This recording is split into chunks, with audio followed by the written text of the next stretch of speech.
खाना खाने बैठी बहू अभी निवाला मुंह में डाल ही रही थी कि तभी सास चिल्लाई। अरे बहू सुनती नहीं क्या? कहाँ मर गई? देखो तुम्हारी ननद के बेटे ने पोटी कर दी है, इसे साफ कर दो। सुमन हैरान रह गई। वह कहने लगी, मम्मी जी मैं खाना खा रही हूँ।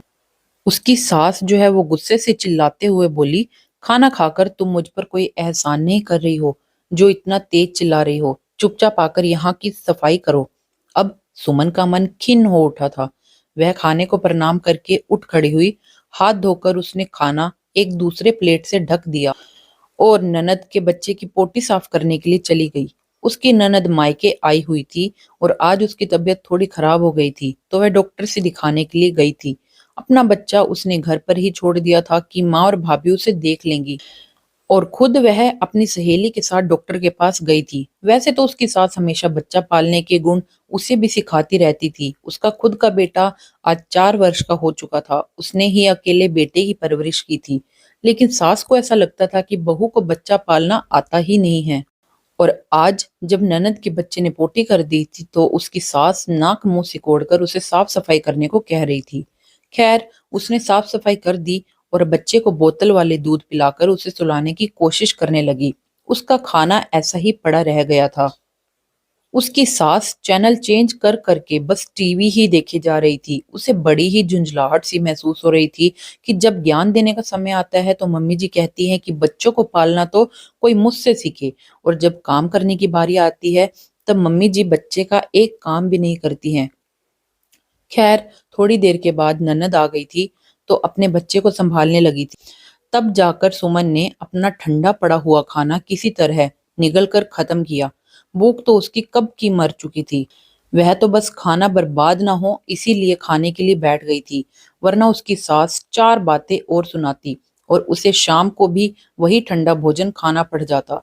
इसीलिए उसने किसी तरह खाना खत्म किया। उसके बाद बाथरूम में पड़े हुए ढेर सारे कपड़े धोने के लिए वह बैठ गई। फिर उसे सास की आवाज आई। उसकी सास चिल्लाते हुए कह रही थी, अरे बहू, कहाँ मर गई? शाम होने को है, जरा कॉफी बना दो और साथ में पकोड़े भी तल लेना। सुमन को थोड़ा गुस्सा आया। वह हाथ धोकर अपनी सास के पास आई तो उसकी सास कहने लगी, क्या हुआ? कॉफी तैयार हो गई है क्या, जो मेरे सामने आकर खड़ी हो गई हो? सुमन कहने लगी, मम्मी जी मुझे आपसे कुछ कहना है। उसकी सास बोली, अब कहना क्या है तुम्हें? तुमसे तो बस बातें बनवा लो। बोलो जल्दी, क्या कहना चाहती हो तुम? काम छोड़कर बातें करनी है बस तुम्हें तो। सुमन अपने गुस्से को नियंत्रित करते हुए बोली, मम्मी जी आप मुझे हमेशा कहती रहती हैं बस बहू तू कहाँ मर गई, ऐसे क्यों बोलती हो आप? मुझे अच्छा नहीं लगता है। उसकी सास मुंह बिचकाते हुए बोली, अरे तू मेरी बात का जवाब ही नहीं देती तो मेरे मुंह से निकल जाता है। तुझे सुनाई नहीं देता तो मैं क्या करूं? तू एक बार में ही अगर सुन लिया करे तो मैं तुझे ऐसा नहीं बोलूंगी। सुमन का मन गुस्से से खींच उठा था। उसे समझ में ही नहीं आ रहा था कि वह सास को कैसे समझाए, क्योंकि उसे ऐसा सुनना पसंद नहीं आता था। यह भी भला कोई बात हुई?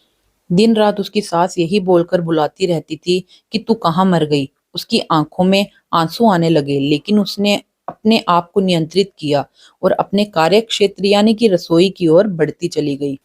चाय पकोड़े की तैयारी करते समय उसकी ननद रसोई में भाभी की लाल लाल आंखें देखकर मानो वह सब समझ गई थी। उसने धीरे से कहा, भाभी मैंने सुना, माँ आपको जब कहाँ मर गई कह के बुलाती है तो मुझे भी अच्छा नहीं लगता। मैंने भी एक दो बार माँ को समझाया था, लेकिन माँ को मेरी कोई भी बात समझ में नहीं आती। लेकिन मेरे पास भी एक उपाय है। फिर उसने अपने भाभी के कानों में सारी योजना कह डाली। फिर वह बोली कि पता नहीं यह योजना काम करेगी या नहीं, लेकिन हम एक बार कोशिश करके तो देख ही सकते हैं ना। ननद की बात सुनकर सुमन ने उसे प्यार से गले लगा लिया और बोली कि ये आइडिया काम करे या ना करे, लेकिन मुझे बस इस बात की खुशी है कि मेरी ननद ने मेरे बारे में सोचा। वह बहुत खुश हो गई थी कि ननद को उसकी तकलीफ समझ में आ रही है। शाम को जब सब लोग चाय नाश्ता कर रहे थे तब उसकी ननद सीमा कमरे में थी। उसकी माँ उसे आवाज लगाते हुए बोली, अरे बेटा सीमा जल्दी से आओ, पकोड़े ठंडे हो जाएंगे। लेकिन सीमा ने कोई जवाब नहीं दिया और ना ही वह कमरे में निकलकर बाहर आई। तो उसकी माँ थोड़ा और तेज बोली, सीमा बेटा आओ ना, पकोड़े ठंडे हो जाएंगे। फिर भी सीमा कुछ नहीं बोली। तब सुमन बीच में बोल पड़ी, अरे ननद जी कहाँ मर गई हैं आप, जल्दी से आइए ना। यह सुनकर वहां पर सन्नाटा पसर गया। उसकी सास उसे गुस्से से घूरने लगी और सुमन का पति धीरज हैरानी से बोला, अरे यह तुम क्या बोल रही हो। सुमन के ससुर जी भी हक्के बक्के से रह गए थे कि बहू ने यह क्या बोल दिया। उसकी सास गुस्से से गरजते हुए बोली, तुम यह क्या बकवास कर रही हो मेरी बेटी के बारे में। ऐसा करने से इंसान की उम्र कम हो जाती है। तब सुमन हैरानी से बोली, लेकिन मम्मी जी अगर ऐसा करना अशुभ है तो आप मुझे दिन भर कहाँ मर गई है, कहाँ मर गई है कहकर क्यों बुलाती रहती हैं। जब आप मुझे ऐसे बुलाती हैं तो फिर दीदी को भी कहिए ना कि वह कहाँ मर गई है। उनके लिए अलग नियम क्यों है। आप बेटी और बहू में इतना भेदभाव करती हैं, यह तो मुझे पता ही नहीं था। उसकी सास सकपकाकर इधर उधर देखने लगी। तब उसके ससुर जी कहने लगे, भाग्यवान तुम्हें, बहू के लिए भी ऐसा नहीं कहना चाहिए ना। मुझे भी अच्छा नहीं लगता है। तुम दिन रात कहाँ मर गई की आवाज लगाती रहती हो। दिन दिन रात आदमी यही सुनता रहेगा क्या। धीरज भी बोल पड़ा, मैं भी तो कितनी बार तुम्हारी बात नहीं सुनता हूँ, लेकिन तुम मुझे तो नहीं कहती कि मैं कहाँ मर गया। फिर बहू के लिए ही ऐसे शब्द क्यों निकलते हैं तुम्हारे मुंह से। तभी कमरे से निकलकर सीमा भी आ गई और कहने लगी, माँ अगर बेटी के लिए ऐसे शब्द प्रयोग करने से बेटी की उम्र कम हो जाती है तो क्या बहू की उम्र कम नहीं होती। भाभी ने इस घर परिवार को संभाल रखा है, क्या तुम कभी भी चाहोगी कि भाभी के साथ कुछ गलत हो जाए। अब तो सासू माँ की बोलती जैसे बंद ही हो चुकी थी। सीमा आगे बोली, किसी को भी अपने बारे में ऐसा सुनना पसंद नहीं आएगा। अगर मेरे ससुराल में भी मेरी सास दिन रात ऐसे ही कहाँ मर गई करके मुझे बुलाएगी तब मुझे कैसा लगेगा। आज भाभी ने मुझे ऐसा कहकर बुला दिया तो सबके कान खड़े हो गए, और जब तुम बहू को दिन रात यही कहकर बुलाती हो तब सब लोग अपने अपने काम में लगे रहते हैं। मानो बहू यही सब सुनना डिजर्व करती है। पूरे हॉल में एकदम से सन्नाटा रह गया था। तब सीमा बोली कि माँ वादा करो कि आज के बाद से तुम भी भाभी के लिए ऐसे अशुभ शब्दों का प्रयोग नहीं करोगी। तुम्हारी तो खुद की एक बेटी है, फिर भी तुम दूसरे की बेटी को ऐसा कैसे बोल सकती हो। अब तो उसकी माँ शर्मिंदा सी हो उठी थी। गुस्सा तो उन्हें बहुत आ रहा था, लेकिन सभी परिवार वाले एकजुट होकर उन्हें गलत ठहरा रहे थे।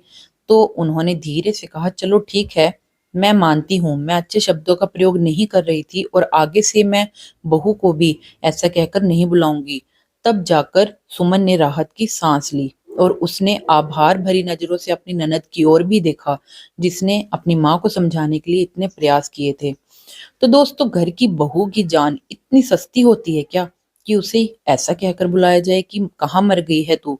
आपको क्या लगता है कि यह कोई छोटी सी बात है, मामूली सी बात है। आपको क्या लगता है कि ननद भाभी ने इस बात के खिलाफ आवाज उठाकर सही किया था या नहीं। आप अपने विचार हमें कमेंट सेक्शन में बताइएगा। अगर आपको भी कहानी में छुपा हुआ संदेश जरा सा भी समझ आया हो तो कमेंट में यस जरूर टाइप कीजिएगा। तो मिलते हैं एक नई कहानी के साथ जो आप सबको पसंद आए। तब तक के लिए धन्यवाद।